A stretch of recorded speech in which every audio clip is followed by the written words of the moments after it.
Hi, welcome. As people are coming in, it's great to see everybody.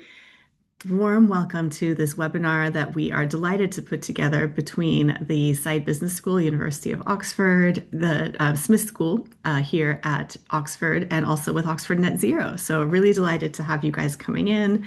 As folks are making their way in, I will just start off by saying a warm welcome from me. I am Dr. Mary Johnstone Louis. I'm a senior fellow in management practice here at Saïd Business School. And really delighted to have this time to talk with you all about what we're seeing around the key strategies and key priorities for sustainability in 2026. And Alexis, delighted to have you as my co-host for this next hour together. Please say hello. Thanks so much, Mary. I think I don't look like my photo anymore because I recently chopped off all my hair, but great to see everyone. I'm Alexis McGivern and I'm the head of stakeholder engagement at Oxford Net Zero, which is an interdisciplinary research group based here at the University of Oxford. Great. Well, it's fantastic to be here with you, Alexis. And I wanted to just, first of all, give everyone the opportunity to, if you can, use the chat. I see we have one person who's joining us and saying hello from Toronto, Canada. If you're able to use the chat, please do the same. Please just introduce yourself. If it's useful to say maybe the organization or sector that you represent, but certainly tell us where you are in the world because we love having this opportunity to connect with our really global audience. Alexis and I have the privilege of directing, along with Sam Frankhauser, a wonderful program here in person at Oxford every year called the Oxford Sustainable Business Program. And one of our most immense privileges of that program is meeting the folks in person who get to come from all around the world and just talk about the way that they are working to change their organizations from a sustainability perspective. So love it. We're seeing Oregon, good morning. We're seeing Toronto, London, Stuttgart, Germany. Excellent. It's great to have everybody here. And so what we want to do in the next hour is really bring you into a conversation that, first of all, helps you to see what we're spending time thinking about here in Oxford. Me with my hat here as a senior fellow in management practice at the business school, Alexis with her hat of head of stakeholder engagement at Oxford Net Zero. So we really want to bring these two perspectives together in order to enable you to walk away with a sense of a coherent plan and a coherent sense of prioritization of what the key strategic areas of focus are for sustainability in 2026. And no matter where you happen to be calling from in the world, I see folks joining from Kosovo, Dubai, Indonesia, and from the US. It has been a very significant time of change in the sustainability landscape in the last 12 to 18 months. And what we wanted to do is really offer you the opportunity to start by reflecting on this provocation and feel free to pop into the chat if this provocation gives you something that you'd like to share or discuss with the group. So it's this idea that actually we have spent through really significant effort in intergovernmental and global conversation and global agreements, really 2 decades building consensus, probably longer really, around problems. And that has taken the form of everything from ESG frameworks to reporting to science-based targets, and of course, the proliferation of net zero commitments. And yet, what we see, and Alexis will take us through this, is that GHG emissions continue to rise, biodiversity loss continues to accelerate, and we are also seeing an intensification of politicized, if you will, backlash against climate action. And so we wanted to spend this time with you to really think about, are we doing the wrong things? Are we missing some critical lever that would allow what we would think are the right things to happen from a sustainability perspective? Or is it something else? And so we'll try to bring you into our own thinking on this. And please do use the chat widely. And also you'll note that there should be a Q&A box that you'll be able to access as you go along. And so if you've got questions that you'd like us to answer as we go into the latter half of this hour together, please do put them in the Q&A box and we'll just be working through them in real time as we pass from presentation to Q&A about halfway through. Great, thank you. So I think it's really helpful, depending on where you are in the world, to give some time reflecting on what has changed. And I think about this time last year, we have certainly seen what we can call political or sometimes even politicized divesting, anti-ESG legislation. And certainly in parts of North America, we're seeing a kind of narrative that faces the questions of climate with real skepticism. And they sometimes have been bundled into a whole set of other narratives that may or may not actually be core to the way your organization thinks about sustainability. So we have, as a result of all this, seen some significant corporate retreat. We've seen major financial institutions stepping back from initial climate commitments. And we've also seen some scrutiny, and sometimes very welcome scrutiny, on whether ESG funds do outperform. We've seen greenwashing scandals, and we've seen some real confusion around measurement and some instances of measurement gaming. And so what we are in is right now a setting that certainly has moved from commitments and claims to strategy and implementation. And I think that's the key thing that we really want to take you through today. Great. Thanks so much, Mary. So, at the Oxford Sustainable Business Program, we take a three-pillar lens to the idea of sustainability. And the way that we teach it in the program is that we focus first on the science, so really grounding in the understanding of what is happening with the science of climate change. To give a very brief sentence on this, is we see climate and nature impacts that are really increasing risk to business and investors, and of course to people. The standards are evolving, so as those impacts become more severe, we're seeing the accountability net start to tighten, and we're increasingly moving from voluntary action into regulated action. And finally, really seeing strategy start to shift from more looking at sustainability as a compliance or reporting function to really being embedded into kind of the heart of the organization and looking at how that impacts risk, competitiveness, innovation, and business purpose. So we really are grounded at the Oxford Sustainable Business Program in this understanding that sustainability is not something that can be tacked on at the end or, bolted to a strategy, but really it's an opportunity to strengthen and future-proof and align that strategy with a rapidly changing world. So this is just to start us off with a few kind of flashpoints on the science. We've seen, as we know, monthly temperature records that are increasingly being broken year on year. This is some recent analysis that basically just tries to show a heat map in terms of temperature anomalies. And you can see there that well, in September 2023, it was the largest ever monthly anomaly recorded. But January 2025, if folks remember, was one of the warmest Januaries ever recorded. So we're increasingly seeing these temperature anomalies becoming more severe and also more frequent. At the same time, the standards landscape is really starting to respond to this. And we see public policy that's really starting to take voluntary climate action and make it a lot more robust, concrete, and widespread. So this is some writing that just came out hot off the press a couple of days ago from our colleague Kaya Axelson, who's in the Oxford Net Zero program. And really what we're seeing is this consolidation of voluntary best practice into regulation. And actually the interesting development is that that consolidation of regulation is actually happening mostly outside of Europe and North America. So we're seeing this sort of shift in the center of gravity towards largely in Asia, this kind of emergence of climate regulation. And when it comes to strategy, this is just a small data point, but we're seeing, sustainable business models really demonstrating some robustness in the financial markets as well. So there's kind of a trend, especially in, manufacturing businesses, of understanding circular economy principles rather than as a moral obligation, but, instead as something that is an opportunity to improve resilience and manage resources more effectively. Back over to you, Mary. Yeah, absolutely. And I think what we want to do is really situate the conversation in this webinar on why that is. So Alexis has just shared some interesting insights and evidence and findings that are coming out bit by bit across different sectors and industries around why it does make business sense to pursue sustainability as a core feature of your strategy. And, this is something that has been really, really closely examined for many decades now. And I think that in some cases, the wins are right there, and there is some low-hanging fruit. And in other cases, it does require a pretty significant rethink of the way that you approach strategy within your business. And we want to offer you, this is from the Financial Times Guide, Sustainable Business, that my co-author Richard Barker and I, who is a member of the International Sustainability Standards Board and a professor here in Oxford, have just published. And the framing there is very simple.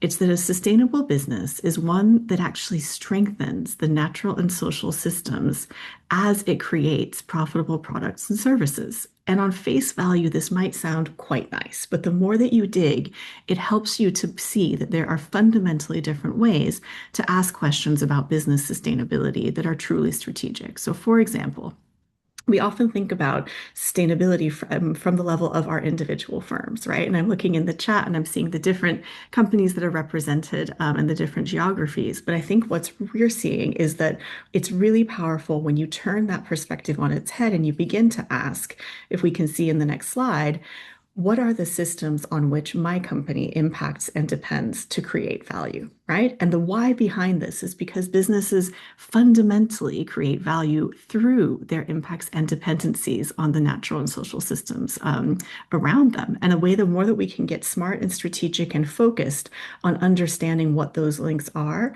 helps us, first of all, to spot opportunities for our own businesses and also to take a more holistic and less reactive view, not just to sustainability as an aspect of our business, but on building a robust and resilient business as a whole. Alexis, over to you. Thanks, Mary. So, to get to the sort of meat of the webinar, or maybe more a vegetarian-friendly version of that word, but what we're looking at in this webinar is really the priorities for organization leaders this year as it relates to sustainability. And of course, there are so many. We've tried to bucket them into four kind of manageable categories so as not to overload. But they are really about establishing credibility through good governance and disclosure, expanding the lens from a climate only sort of greenhouse gas goggles into a wider resilience lens, looking at the opportunity of sustainability as a competitive advantage, and finally being able to embed sustainability across an entire organization. So, really looking at cross functional leadership. Mm.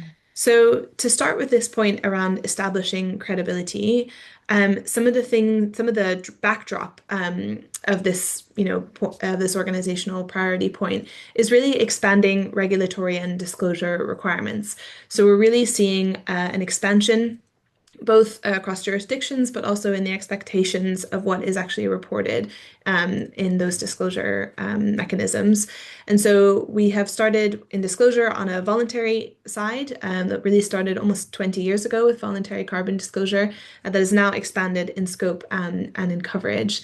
And we're really starting to see a really strong alignment between reporting standards and even some major collaborations in reporting standards, like the Greenhouse Gas Protocol and the International Organization for Standardization, ISO, that have recently announced a partnership to align their standards and together, which is quite large in the standards world in order to be able to make sure that those are as interoperable as possible. The second is really around data quality and assurance. So we're really moving as a trend from estimated data to much more verifiable and auditable data. And we're seeing third-party assurance become not only more common as a practice, but more widely requested across multiple disclosure requirements or even just voluntary standards. And we're seeing a better consolidation and integration of sustainability data into financial reporting systems, which tend to have more history and more widespread usage behind them. The next is really on establishing credibility by avoiding greenwashing. So we're seeing a much more material kind of scrutiny of marketing claims and public commitments and making sure that there is a matching between what is stated and what actually happens at the operational level. And we've seen some high profile cases there, for example, KLM or Delta Airlines being brought to account for some of the claims that they've made around the carbon neutrality or climate neutrality of their airlines. But in general, we're seeing a lot of these cases litigated on greenwashing on consumer protection grounds. So it's not actually at all about sustainability. It's really about false advertising, basically, and not being able to sell a product on merits that the product doesn't actually have.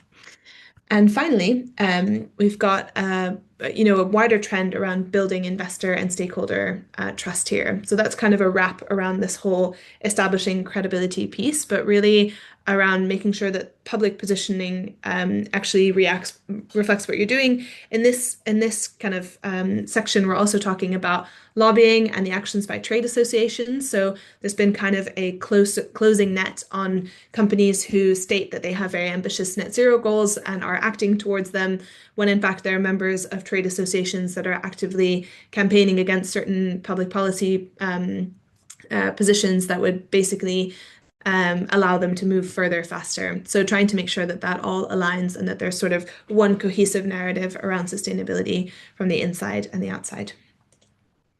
So in summary, we were kind of moving from compliance as this fairly widespread baseline and instead into trust and real genuine trust based on credibility as a differentiator. So really, this one is about building robust governance systems, having data in place, and clear accountability structures that allow you to protect, both investor but also consumer confidence and protect long-term value for the business or organization. And how does this relate to what we do at the Oxford Sustainable Business Programme? Well, first we have a session that I go through, that I run, which is basically about standards and is increasingly, that teaching of that session will increasingly focus not only on voluntary standards, but really into regulatory and reporting frameworks and looking at, recent changes and emerging expectations. But really the focus there is not just to walk participants through this idea of how they can be compliant, but really understanding how those base requirements and those voluntary standards can really inform and shape strategic decision-making, governance, and long-term competitiveness in this field. The second sort of organizational trend is looking away from climate, as a sole issue focus and into whole system resilience. And we're really seeing a lot more connections being made between climate, nature, geopolitics, and general social stability. So, we've traditionally focused on climate and specifically carbon as something that is highly measurable and able to sort of track progress over time. But as we're starting to see those, climate transition and physical risks that are interacting with biodiversity loss and social instability, as well as, trade fragmentation and major powers like the United States kind of flexing their powers through things like tariffs, we're really starting to see that start to impact this idea of whole system resilience. So we're no longer looking at climate in a total silo, as well as just seeing the actual rubber, hit the road when it comes to resource scarcity like water and minerals affecting operations. We're also seeing these interconnected systemic risks, so really seeing the financial markets increasingly responding to those sustainability or wider system risks.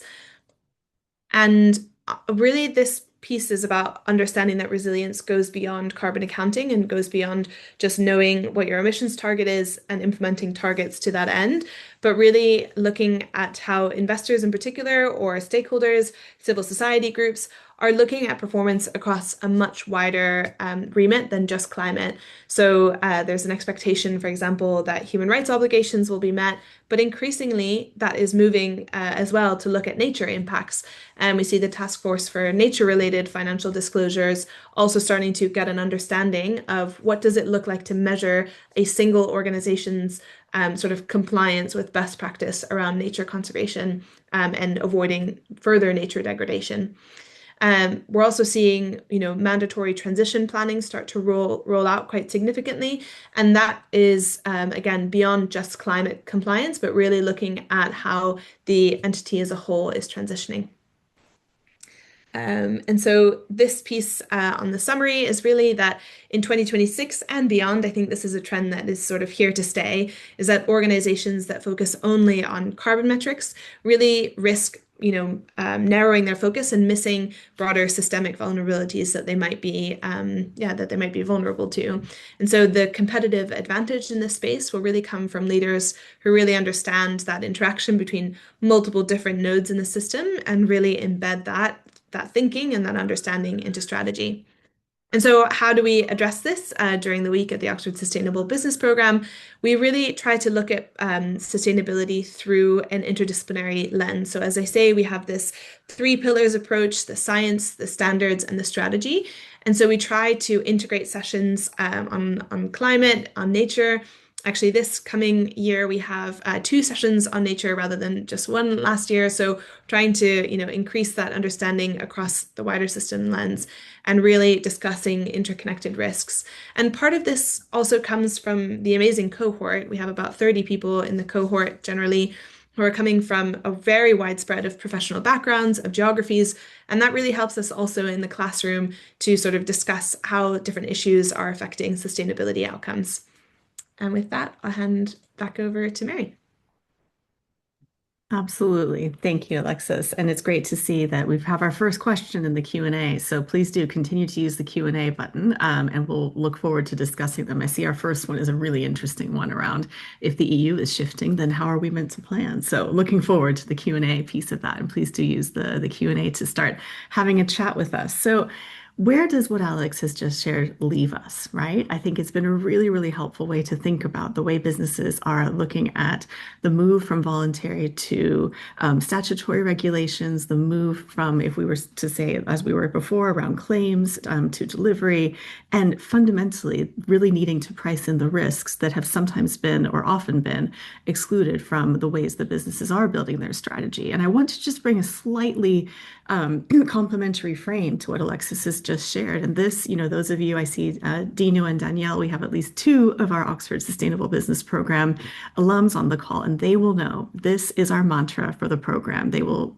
know that this is something that's so core to how we want to invite really all leaders, whether they're in the program or joining us online, to think, which is that sustainability is the most significant innovation opportunity of our time. So yes, it's about risk, but it's also about, as I always say, how we feed, clothe, and house the population today without compromising the future ability of the population to do the same. And so that's fundamentally rooted in the UN's original Brundtland Commission definition of sustainability, all the way back from 1987, the ability to meet our own needs without compromising the ability of future generations to do the same.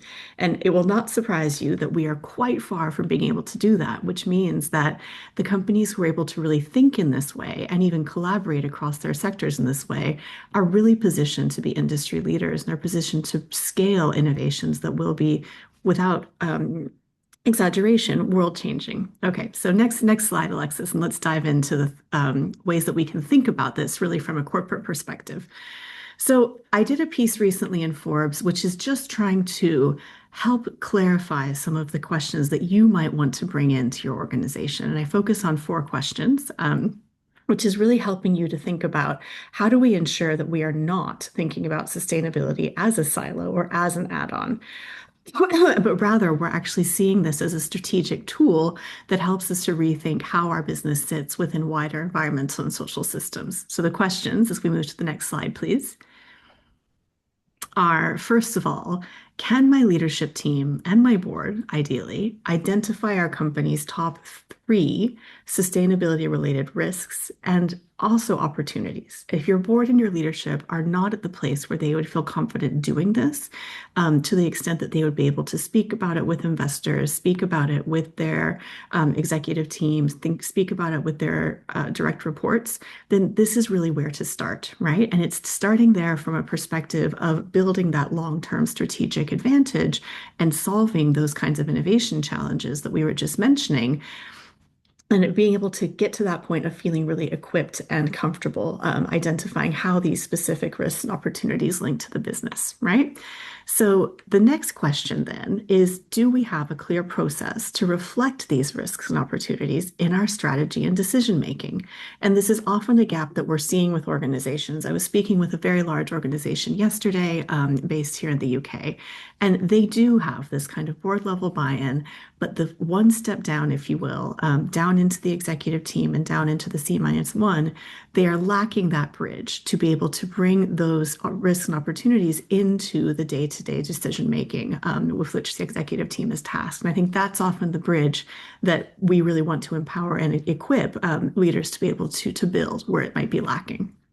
The third one is which sustainability related risks and opportunities do we consistently track?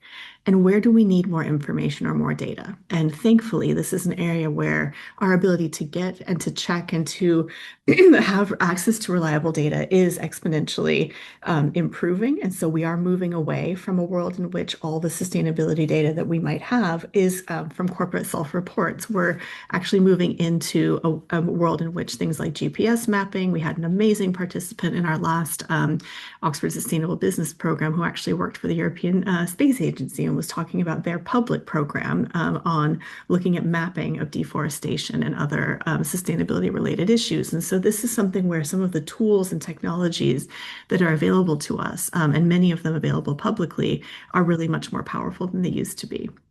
And then finally, what mechanisms do we have in place to govern sustainability related opportunities and risks over time? And this question is really fundamental, given that, as we talk about in the program, the time horizons of sustainability risks are very rarely aligned to the time horizons of organizational decision making. And so this is where governance comes in. This is where those guardrails and that ability to be able to deliver on commitments is really fundamental. Thanks, Alexis. So moving into, let's start with those four questions as a kind of tool. And what's the why behind those questions? It's really about equipping you to be in a place where you can turn sustainability into a comparative or competitive even advantage for your organization. So what we're seeing is that the most forward-thinking organizations that we're working with, and I'll drop a couple examples in the chat just in a moment, really are using sustainability as a lever for not necessarily just compliance, but actually for innovations. That's everything from developing new products, new materials, new processes, huge progress in supply chains, particularly with some of the new technologies that allow us to have much greater supply chain transparency than ever before. And certainly we're looking at improvements around efficiency gains, which have often been associated with sustainability. But interestingly, we're also seeing it in terms of new market entrants. Thanks, Alexis. So also when it comes to access to capital, we are seeing that there does remain a lower cost of capital for organizations who do have strong and enduring sustainability performance. So the studies on this are many and mixed, but it's a fair statement to say that actually, in this case, often ESG performance, when it's something that hasn't been done in a reactive way or kind of a way that's responding to something that's a bit more trendy, it usually is a very good proxy for organizational performance and resilience over time. And so investors know that and investors respond. Thanks so much. I'll just see the rest of them actually, Alexa, if that's okay. Maybe we'll see the whole thing. So certainly we're seeing, particularly when it comes to younger workers, and we're seeing this increasingly with our students, this idea of talent attraction and retention. And as we all know from the kind of great work that Harvard Business Review has done on these issues over the year, this idea of attracting and retaining the best talent is really fundamental. And I think even more so in this time of the expansion of AI. And then certainly looking at how does where you are today in terms of your top two or three sustainability risks and opportunities, how does that inform and strategically inform your long-term business models, right? And so this, of course, thinks about, as Alexis was saying, this move from voluntary to statutory regulatory shifts, but it also thinks about where are your new markets and what are the products and services that you offer today will you still be offering in the same way in 5, 10, or even 20 years? Thanks so much.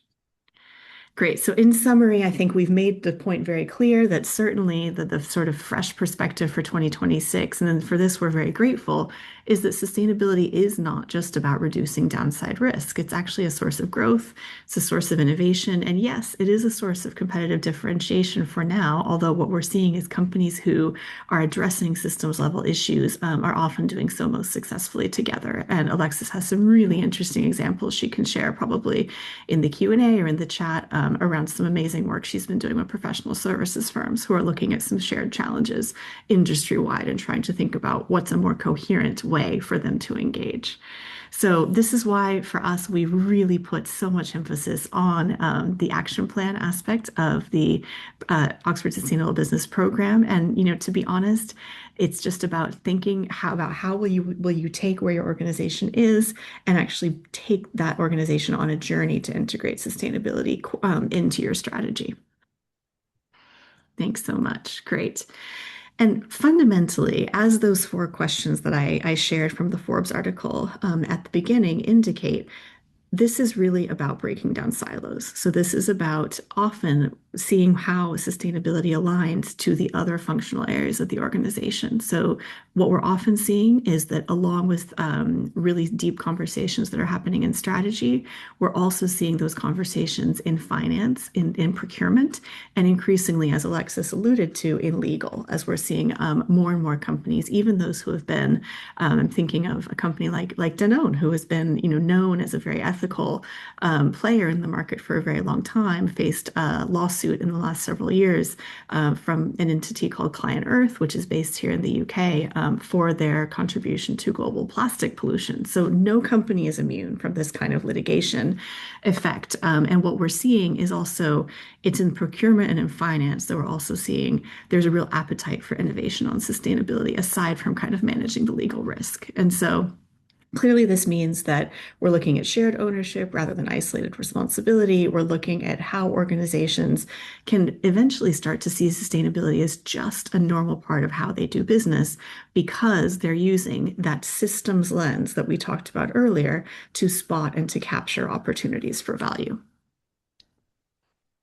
Thank you. I'll just see the rest of them as well. Thanks so much, Alexis. Super. So I don't want to repeat, and I realize that we're at halftime, and so I want to encourage you again to go ahead and put questions into the Q&A, but it won't surprise you that a lot of this that we're seeing with organizations that are really leading in this area is around aligning incentives and, of course, ensuring that their KPIs reflect the kind of priorities that they have in this area. And let's be honest, many organizations are not there, right? And it has been a very, very tumultuous and confusing 12 to 18 months for a lot of organizations. And so this is a little bit our way of saying, actually, that high level leadership understanding and buy-in, and then translating it down into incentives and KPIs is still the way to go, and it still makes sense. And there's unfortunately many organizations who are not at the point where they're feeling able to do that. And so we really want to say that actually that's where you begin to see the level, or sorry, you begin to see the leverage of really embedding this systems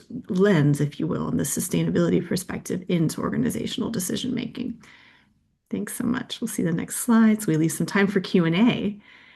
Excellent. Okay, so this is the walking the talk slide, right? So we're talking about essentially making sure that your own house is in order. This is not different from any kind of strategic organizational level goal that you would be pursuing. But the key piece is that there's often a big gap in terms of culture and sometimes in capabilities, right? The incentives and the governance you might be able to have some hand in, but in terms of supporting the people in your organization, it's really key that we learn really with all aspects of the capabilities that we bring to work. And so what we've learned, for example, as we've gone through the cohorts that we've welcomed here in Oxford so far, and this is something you can also do in your own organizations, is that it's not just about giving the scientific information, right? The science is the foundation, the science is the bedrock, but it's about enabling the leaders in your organization to do, for example, what we do is we work here in Oxford a lot with our cultural and musical offerings to be able to bring the real experiential side to that learning that helps people to really walk away with a story and a narrative that is deeply felt so that they can articulate their convictions around the urgency and around the objectives that they might have into a compelling narrative, because what we see is that that's often the culture change that's needed in the organization. So we really want to set all of you as leaders up to pursue these issues over the long term as an embedded aspect of your strategy rather than something that's a one-off project that then fizzles out. Super. I think over to you, Alexis. Am I right? Yeah, just to Give a summarize, run through. really Yeah, that great. these, Thank you. sorry, just to summarize, yeah, that these are the four areas around establishing credibility, expanding that lens, capturing the opportunity, and really embedding that across the culture of the organization. So there are, of course, many more, but those are the four that we've kind of highlighted today, and we'd welcome your thoughts on those in the chat. But as for right now, we're going to move to the Q&A function. So I see that we've got some questions in the chat as well as in the Q&A. I will just stop sharing my screen and maybe we'll start with the Q&A ones and then I'll go through the chat as well. Um, so, Beatrice, you have a very interesting question here about how is it possible to establish credibility through regulation and disclosure requirements when the EU has just lowered their requirements? Um, yeah, so this is a very interesting question. There was quite a lot of fluster and chaos last year with the omnibus that in the EU in terms of lowering the kind of scope of their disclosure requirements. It is really interesting because this is an example of where something can move across the voluntary landscape, and then once it arrives into regulation, it's still vulnerable to being kind of scaled back down. I think where I would say there in terms of establishing credibility is trying to go for the highest ambition voluntary standards that still suit because there are still so many in the disclosure space and try to be a bit robust to the changes in the policy landscape. Although I do recognize that companies obviously need to choose whether or not to align themselves to what might be mandatory. And then when that shifts, then there's obviously a lot of wasted time and energy that goes into the preparation for those disclosure. Um, but yeah, I think that there's enough base on the disclosure kind of guidance that it is possible to align to high integrity voluntary standards while preparing for those to be integrated into regulation. Mary, do you have anything you want to add to that? No, I just popped a little bit of a summary into the chat of what has actually changed around the EU, and it's a really interesting exercise to kind of look at how these changes are treated in the media. If you look at some headlines, it's, a lot of emphasis on, oh, these sustainability requirements are being watered down, and it really makes it seem like there's not momentum. But I think what the article that we shared in the chat earlier on from Kaya Axelson, our colleague, is fundamentally this is a story of change that's becoming more and more normalized over time. And so I think that's fundamentally the headline that perhaps it doesn't get the clicks, but it actually is what we're seeing, and it is what companies need to prepare for. Great, thanks so much. Yeah. So we have a question from Safwan. Can you speak of examples or champions which helps with wide-scale signaling? I can see one is clearly the FT who have just developed the sustainability guide. Similarly, a lot of provincial and municipal governments here in Canada, including Safwan's, have serious lines of work on circular economy. Can you share any global champions?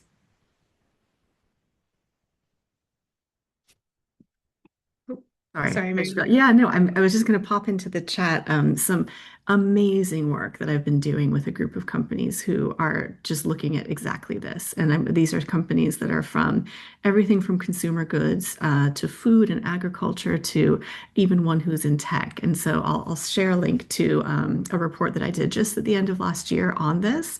And it's really looking at fundamentally companies who are clear about how their firm level strategy impacts a specific aspect of a system in which they work. So a great one that often we enjoy discussing on the course is a Dutch chocolate company called Tony's Chocolonely. They realized that actually, if we look at the challenge of forced labor and child labor in the cocoa supply chain, it is endemic. And actually, this is a challenge that is a systems level challenge shared by really any cocoa buyer across the world. And there's been multiple efforts to try and address and reduce these instances. But actually, what this company has done is what they do is collaborate on cocoa and compete on chocolate. So what that means is they've got an initiative called Tony's Open Chain, where they've got about 20 mission partners at this point who buy into the chain. These are sometimes people with whom or entities with whom they compete on the retail shelves for our chocolate tastes, if you will. But they all pay in to a GPS tracked, very, very sophisticated supply chain service, essentially, that's really looking at identifying and remediating cases of forced and child labor across primarily in Ghana and Cote d'Ivoire. So I'll share that in the chat as well. But each of the companies in this report, whether it's Patagonia, Ecosia, who's a search engine, Tony's Chocolonely, Natura, who's a Brazilian. I noticed we have some Brazilians on the call. Natura is doing really interesting work on regenerative agriculture and regenerative forests all across the Amazon, where they do a lot of sourcing. So I think this is where we're going to see what I like to call the kind of real sustainability innovation and real kind of experiments that can scale. But I'll share that, Safwan, and thanks for a really great question. Love to hear what's going on in Canada as well. Yeah, and I guess just to add to that, so I think one of the things that we've been trying to discuss with companies recently, and this is my colleague Kaya's work, is really about how to leverage their roles and their spheres of influence, as we call them, to be able to say that a company's responsibility or an organization goes beyond just their own kind of footprint and reducing the footprint of their own operations, and really goes into the policy influence that they have, their purchasing power, and kind of the wider, peer level influence as well. And so, really, what has been interesting about that initiative is that it's about capturing influence beyond the kind of traditional carbon accounting metrics. And we've seen some early adopters of that. For example, Oatly has just, which is an oat drink. I don't think we can call it milk anymore. An oat drink beverage that is kind of quite widespread in the UK. I think it's a Swedish brand originally, but they have updated their sustainability plan that they published last year to basically show, yes, here's how we're performing on emissions metrics and the sort of traditional pieces around sustainability that you would care about, but also here's how we've been contributing through policy advocacy or through the products and services that we're purchasing, trying to really push the needle there. So trying to take a much wider lens of their accountability. And I'll just put an article about spheres of influence in the chat as well. Great. It's a So the next great question is, call. And actually, the report that I just put in the chat, Oatly is one of the companies we include, and it's precisely because they're using the spheres of influence framework that Kaya Axelson, Alexis is and our colleague, has developed. And really, really exciting to see how they're thinking in a more holistic way. So great call to mention Oatly. yeah, and I'm just going to pull their sustainability chat into the plan into the chat as well, so people Yeah, can read. super. Sounds great. I see the questions are coming in thick and fast. Yes, I love that. we've got a That's question great. from Ines for Mary specifically. Where do you, or sorry, this might be for both of us. Where do you Yeah, see yeah, the for sure. biggest AI opportunity for sustainability, and how can we avoid making AI our next sustainability crisis? Oh my goodness, I love this question. This is something I'm trying to get into, wherever I can. I really want to drive home the point that there are so many lessons that we could have learned and have the opportunity still to learn from the fossil fuel-led industrialization that we have all lived through in the last several decades. And we have the opportunity not to repeat those mistakes with AI, right? And so I think really taking that systems lens and beginning to say, first of all, what are the straight kind of material resources that AI needs to function, whether it be water, whether it be energy for cooling data centers, and really thinking about from a social side, where are those data centers being placed and what is the relationship that those locations have with their local communities, right? So I think we have the opportunity as AI infrastructure is being built to ask much more thoughtful questions than perhaps we were in a position to in kind of post-war era in the West, where we got very, very busy building highways and suburbs full of cars. So I'm hopeful in the sense that we have the opportunity to learn from history. I think it's really, again, often a question of governance, right? So we actually have an event that will be available publicly live streamed online on March 10th here at the Business School. It's a collaboration with a brilliant group across the university who are looking at the arts and the humanities, and we'll be looking at the ethics of AI in this current age. And so I'll pop a link to that in the chat as well. It's free to attend, and happy to welcome you virtually as well. So the point is that if we embed the current governance systems into the AI systems that we built, we are likely introducing and perhaps even calcifying really problematic ways of distributing information, not to mention the challenges that we know are present with LLMs around representation and reinforcing historic stereotypes, etc. So there is a lot to consider on AI, and at the same time, I think it's really important that in the same way that fossil fuel was incredibly attractive because of its ability to really provide industrialization at scale, we have to look squarely in the eyes at AI as a tool and to think about what are the benefits that it's bringing because they will be with us. We are not going to turn back the clock, right? And how do we think about the fact that actually we have choices to make around what kind of world we want to live in and how we will govern it. So yes, thank you so much. I'm not sure, Alexis, do you have anything to add on that? AI could take a whole session, I think. Yeah, honestly. I think you captured it really well, Mary, and we'll maybe try to get through as many questions as possible. But I love the question, and it's something that we think about a lot in Yeah, the for Oxford Net sure. Zero program. 100%. Yeah. Great. We've got a question from Christopher. With the increasing focus around national and regional sovereignty in politics, do you see that supporting sustainability and supply chain resilience, or do you see that stifling the energy, delaying the climate transition? It's a good question. It's a great question. We're getting really great questions. I think that there's kind of two different types of focus on national sovereignty, I guess. I think we see sort of um, different factors kind of coming together in a way that is particularly kind of unhelpful at the moment. So, for example, there's been a lot of criticism of carbon border adjustments in terms of criticisms that those kind of policies are actually just trade protectionist policies in disguise, disguised as sustainability initiatives, basically, which is really trying to basically understand the differentiated carbon impacts of products produced abroad. And so I think that there has been, has been put forward as a sustainability initiative, but ultimately what it means is there's differentiated market access depending on what you can do on sustainability, which ultimately is not really fair when it comes to access for emerging markets. So I think that I mean, not to make a kind of claim on CBAMs here, but I do think that there's discussions around where there are intersections or unhelpful intersections between defending your own trade markets and, promoting sustainability policies abroad. I think that there's also a question about, for example, in the UK, a big discussion around um, if and when we start to transition to more renewable energy rather than this pulling from the North Sea basin as we've been doing for the last kind of number of decades.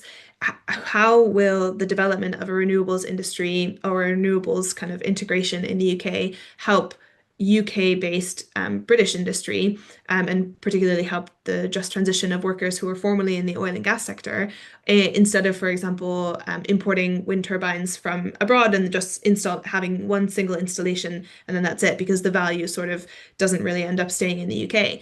Where that can also get very, I don't know, tricky and complex to navigate is this idea of like British made is best and we shouldn't be importing things, etc., because that intersects with ideas of kind of superiority and this kind of xenophobia as well that comes into it, which honestly does because some of the major renewables producers are, for example, in China. So yeah, this is kind of a scattergun answer, but essentially it's really difficult to find the balance between promoting policies at home that will really retain, value for the countries that are transitioning fastest without also kind of putting up walls or protectionist policies that exclude the natural order of things, which is that people have been trading for centuries, and that's a good way to move forward in sustainability. Mary. Yeah, so interesting. I love this question because I think one of the things that's actually been absent from the sustainability discussion in recent years, which has been a very technical discussion often, is the fact that there is a geopolitical angle to the sustainability discussion. And it's more than just an angle. I would say it's quite fundamental. So I would say actually the question of who sets the rules, who sets standards, who gets to input into those standards, how those standards are evaluated and funded, and who has to wait and how they have to wait to receive the benefits from, the kind of sustainability that we're hoping to build. Those are fundamentally profoundly political questions, and they always have been, right? And to Alexis's point,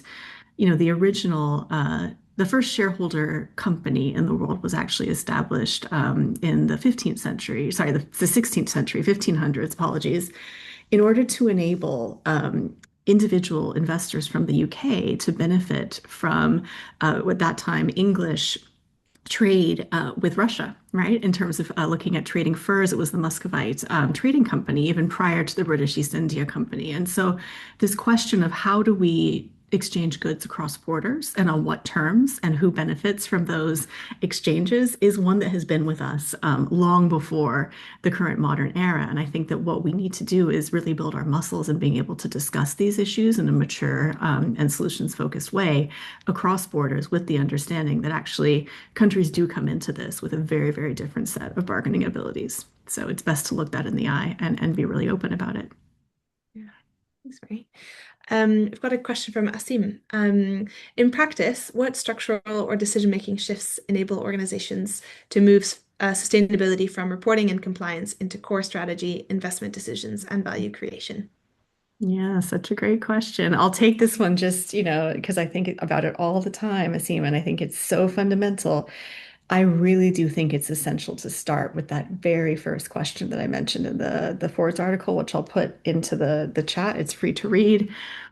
If your leadership, or even if you are in a team, right? If your manager cannot articulate or your team head cannot articulate what are the key sustainability risks and opportunities that are related to the product or service you produce, then that's where you have to start. Because fundamentally, if you're not starting there, you're not rooting it in how your business creates value, right? And so if you're unable to link very clearly to the three or four, or maybe even two or three systems, environmental and social, on which you depend, it's going to be very difficult for you to build a strategic view, and it will necessarily be something that is an add-on and something that is compliance focused. So there was some really interesting research that came out from a survey of several thousand US-based CEOs. This was actually in 2024. So very, very interesting research that was done and asked them, do you anticipate increasing your spend on sustainability in the next year? And 90% of them said yes. And what a different world we are in now. And it's very interesting, though, because if you drill down and you ask them, what do you anticipate spending on? Almost 50% of them said on compliance and reporting.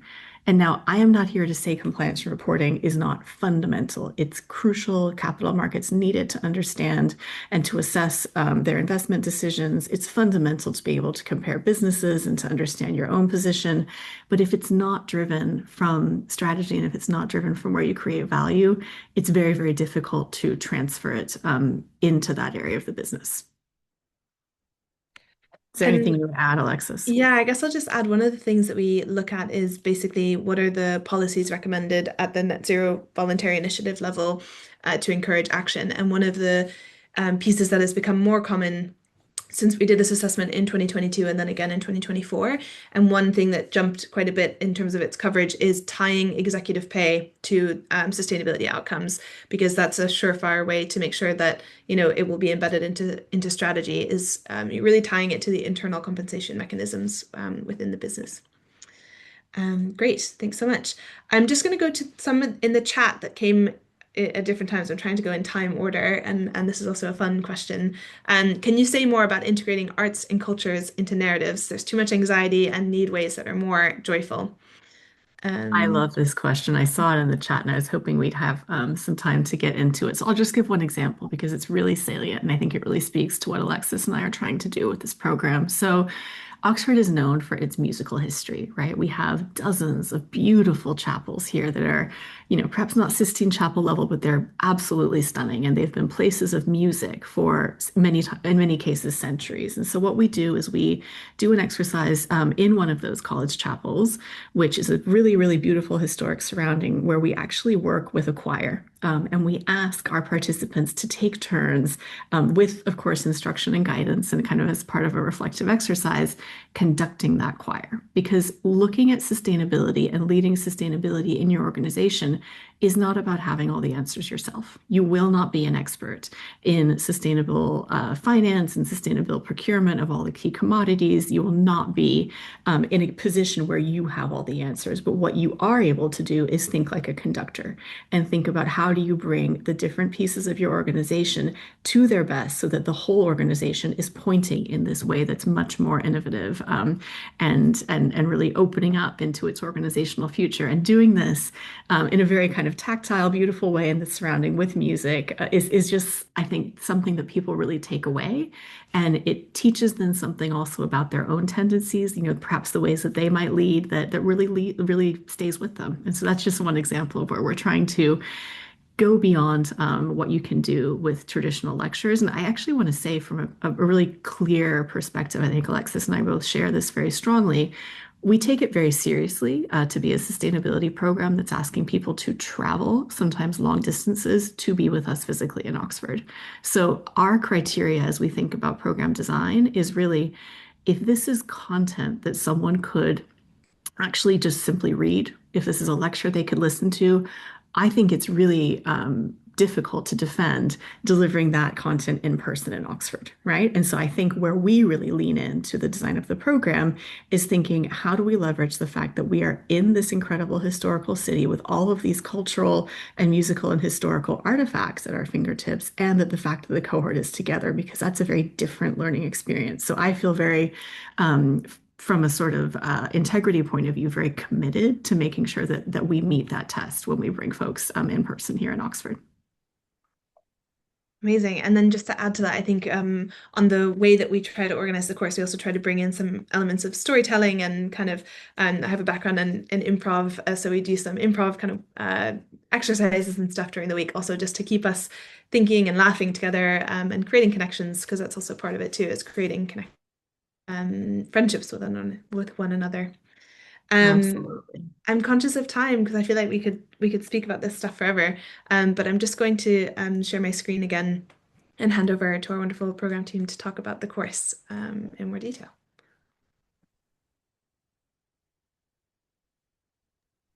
Hello. Right. So my name is Tennille Ballard. I am one of the senior program consultants here at the Saïd Business School. And I work closely with Mary and Alexis and in curating the cohorts for this wonderful program in person. And when we talk about this program as an experience, and as Mary mentioned, it's a very different experience to online when you're in person, not just because of the content and the case studies and the practical applications, but because of the Oxford experience itself and the network and the peer-to-peer interactions. So I would love to again thank everyone for joining us today, and a special thanks to Alexis and Mary for sharing their valuable insights. But I have dropped some information on the program into the chat. You can email me directly just to, I wanted to share this opportunity for those of you that want to take the sustainability leadership further. This is a really great opportunity to spend 5 days with us, but also to connect with us beforehand, to have ongoing learning after. And this course is really designed for senior executives and decision makers who want to move from ambition to execution on sustainability. So our next program will be running from the 14th to the 18th of September. And during that week, you will get practical frameworks for setting, credible targets and planning transitions, insights on risk and innovation, so that you can unlock that sustainable growth opportunity, and obviously executive level understanding of global standards and regulations. And that's where we can really deep dive. So you will leave with a personalized action plan and the confidence to lead those large scale sustainability transformations. So if you would like to learn more, we have a few events coming up as well. There's a executive education networking evening taking place in London, which I've dropped in the chat. Alexis will be moderating on our panel of discussions and speakers that evening. So I've put in the registration link. As you can see on the screen, there's a few QR codes where you can learn more about the program. You can book a call with me and my team to discuss further how this experience goes and what best to get out of the program and how to apply directly. My colleague Carrie is also available, as well as my colleague Christine Hamoki. So it may be one of the three of us that reach out to you. But thanks again for joining us and being part of this discussion. And we look forward to seeing you at future events. So have a great rest of your week. Thanks so much, everyone. And just Thanks so sharing much. as we leave some pictures from our 2025 cohort, some of whom are in the room today. But thank you so much for your attention and for your questions today. Thank you so much, everybody. Thanks for joining. Take care.